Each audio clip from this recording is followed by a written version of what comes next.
everyone. Is it on? Nope. Nope. Can you hear me now? Aha, here we go.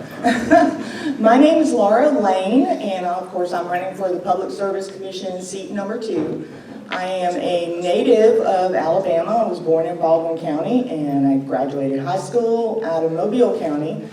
I come from a military family, and I married a man in the military who's about to retire after almost 28 years. And this, actually, I feel like probably the least educated person in this room. This is my first time being over to Tuskegee, and it's a beautiful campus. But let me tell you a story about my education. So, I don't have a PhD. I don't have a master's. I don't even have an associate's degree. I was studying for my business administration, and I had 2 classes left to go, and I found out the college I was going to lost their accreditation. And at that point in my life, I had just found out that I had been diagnosed with fibromyalgia, and I said, well, there went that, so let's not pursue it. But before that, being married to a man in the military, I got to travel across the country, learned a lot of things, encountered different cultures, managed to find myself in a position with Boeing and Sea Launch and doing things like policy analysis. So I got to help their defense contractors write their policies on how they were going to implement directives that came down from the Department of Defense. I also handled configuration management.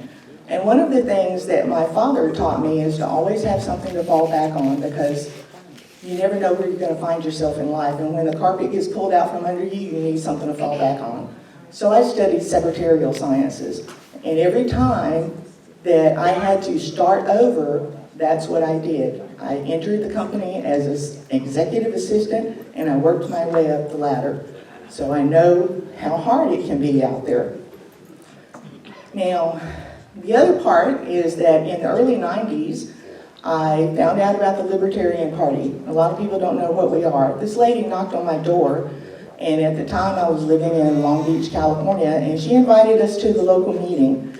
So I said, why not? Let's go see. I have no idea what this is about. I'm not really paying attention to politics. I don't think I'm a Republican. I don't think I'm a Democrat. Let me go figure this out. I know I'm not Green Party. So we went, and I said, this seems right, this feels right, and I've been with the Libertarian Party ever since then. I've served as county affiliate chairs, I've organized conventions, I helped with one of our presidential campaigns and organizing fundraising events for them, and my latest stint was here in Alabama as the state chair, which I stepped down from to get our ballot access taken care of. That was a 1.5-year effort. So I know about managing, I know about how to run businesses, even though I don't have that little degree. But I will do my best to represent everyone with us in the state on the PSC. Thank you. Now we'll have our first question by Lisa. Thank you again, Elise Tolbert. Our first question is, the head of the Environmental Protection Agency has said that the sewage problems faced by Alabama residents are truly unacceptable. For too long, Black counties in Alabama have suffered from poor environmental outcomes with very little help. As Public Service Commissioner, what specifically would you do to address the long-standing environmental and infrastructure issues that primarily Black counties like Macon County face? Okay, first, the way the Public Service Commission is set up for things such as wastewater management and sewer, a lot of the counties have private contracts with companies that handle that. They're already in place. And the only way that the Public Service Commission can get involved is if the county approaches your legislators, your state house and Senate representatives, and get a bill passed. You'll see 2 of them on your ballot this year. I believe it's 8 and 9. One of them is yes, it's Shelby and Jefferson, and I think part of Tuscaloosa. And those individuals were getting, frankly, they were getting the shaft from the agencies that they had there. And they've taken them to court, and they won their battle, but now they've said they want more oversight. And so they have went through their legislation and gotten this bill passed, and now it's going to be up to the state to vote on whether or not the Public Service Commission can oversee the wastewater management systems in those two areas. So with that said, I'm well aware of the issues that are, especially over in Perry County. There's some issues in Wilcox too. I probably could come down here and find some if I dug. Yes, Lowndes County too. There are even some in my county, which a lot of people think of, you know, Gulf Shores and stuff, but there are other little areas around there where people need help with those sorts of things. And if they're brought into our purview, I want to make sure that they're treated right. So whatever we have to do, if it's working with the environmental department or, well, let's see, ADECA, I'm sorry, and some of the other agencies like the EPA, then that's what we need to do. We need to get them in there because everyone deserves to have clean water, especially if it's being provided by the city or the county.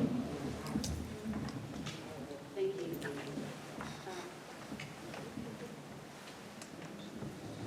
We'll now have Elizabeth Day with our second question. Again, Elizabeth Day. So my question is, in the first 90 days of your plan, how would you interact with the residents of Macon County? Well, first I would come, well, like this. I would try to set up as many city hall or town hall type events and find out what your issues are, what are your concerns, and how we can address those through the commission. Excuse me. Some water would be nice. But again, it's like, I haven't seen anything that says Macon, as far as the wastewater stuff, is under the Public Service Commission. However, one of the things that I would be pushing for, I think most of you have noticed that your electricity bills have gone up lately. Yeah. Well, thank you, Alabama Power, for that one. And one of the things I've encountered on this campaign trail is a lot of people say, well, I don't get my electricity from Alabama Power. I'm with such and such co-op. Alabama Power has a stranglehold on this state, and that's where the co-op purchases their electricity from. The only people that don't have to deal with them are those in the northern part of the state that are getting their electricity through the TVA. The other thing I would like to do is start addressing more renewable energy. Is that my time? Yeah. Okay.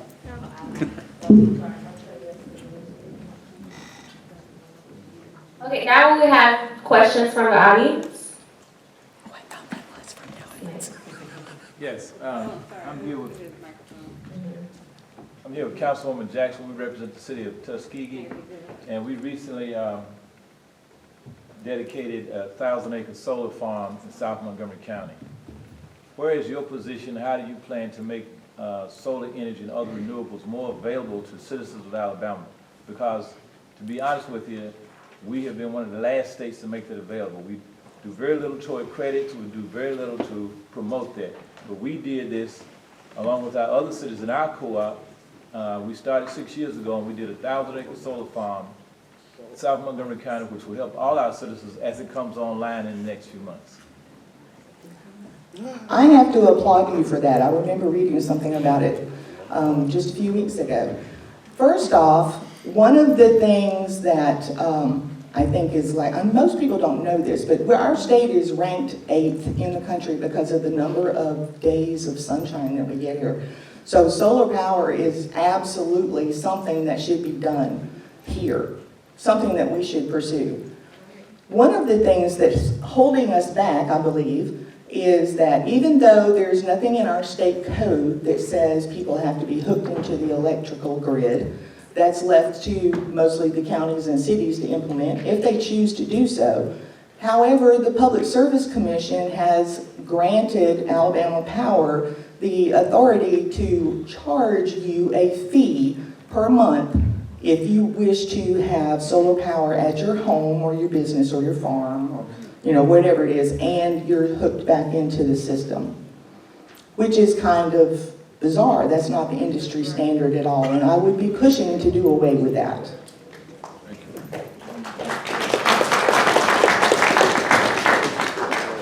Is there a second question? Okay, we'll go here and then we'll have one more. I previously had CenturyLink telephone and internet service. And the service for the internet is a disaster. And they tell more lies than they tell truth. And so, after waiting 3 weeks for internet service to be repaired, and told almost on a daily basis that we'll be there today, I called the Public Service Commission, and they enlightened me that CenturyLink had legislation passed through the legislature, Senate, and the House of Alabama, that they no longer would be regulated by the Public Service Commission. But they gave me a number to their customer service line, and I dial it, and it is in, I think, Fort Myers, Florida. The representative that is in charge of complaints that normally would have gone to the Public Service Commission tells me she's never heard of that, and I am the only person who has ever called with a complaint. Well, and then she gave the song and dance that CenturyLink is such a great company and that nobody ever complains about it, and I'm the only one, and she can't imagine why I would do that. Excuse me. But Excuse me, sir. We're a little pressed for time. What is the question for the candidate? that's the question is, what can be done to prevent all of these companies that were previously regulated or are presently regulated from getting legislation passed so they're no longer regulated by anybody but themselves? Unfortunately, the commission is purely an administrative type position. So legislation of that type would actually go through your House and Senate representatives.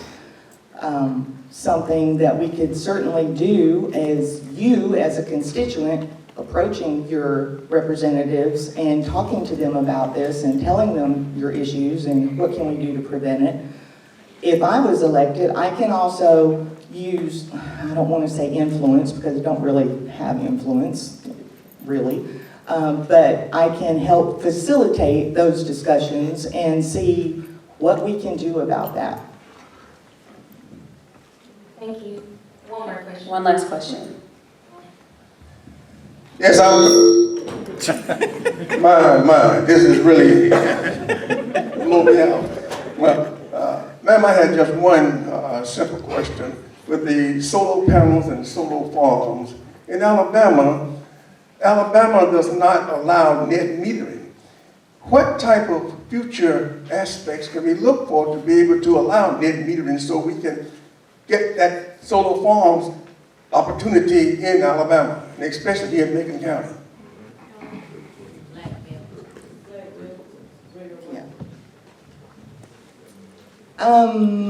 Okay, I'm sorry, but I'm not really familiar with that term, net metering. But I think what you're... Let me explain that. Okay. The net metering is if I have a solar panel Yes, and I get a certain amount of energy, right, I can sell that back to the power company if they buy it. right, But Alabama Power won't buy it. right. They won't give you credit for that. You have to have your storage facilities like a battery to maintain this. Yes. Where we're not getting the dividends from being able to sell it back to the power company. I got you. Okay, I got that. All right, so see, this is the first issue, well, it's not the first issue. This is part of the problem here. Throughout the industry, it is companies, not the government, companies are offering incentives to you as the consumer to install the solar power, and even battery backup systems, which is what you were talking about, okay? And then the company will turn around and offer you a discounted rate if you're connected to the grid to purchase that power back to you. Well, Alabama Power has said, no, they're not going to do like everybody else. So that's why we have to get rid of that solar tax. If you have solar panels and you are connected to the grid, they should be purchasing the electricity from you instead of making you pay them for the privilege of producing electricity for them. That's what it is. So, and they can say all day long that this fee is charged because they want to make sure that power is available to you in case your system goes down. Well, I'm sorry, but they don't have a bank vault back there with your name on it, you know, and storing that electricity in it. So that's not how the system works. And so we've got to do away with that tax and get them back in line with the rest of the industry.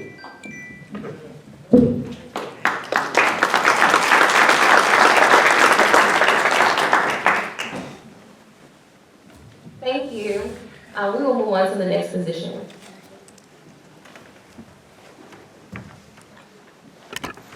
Next, we will have candidates for Macon County Sheriff.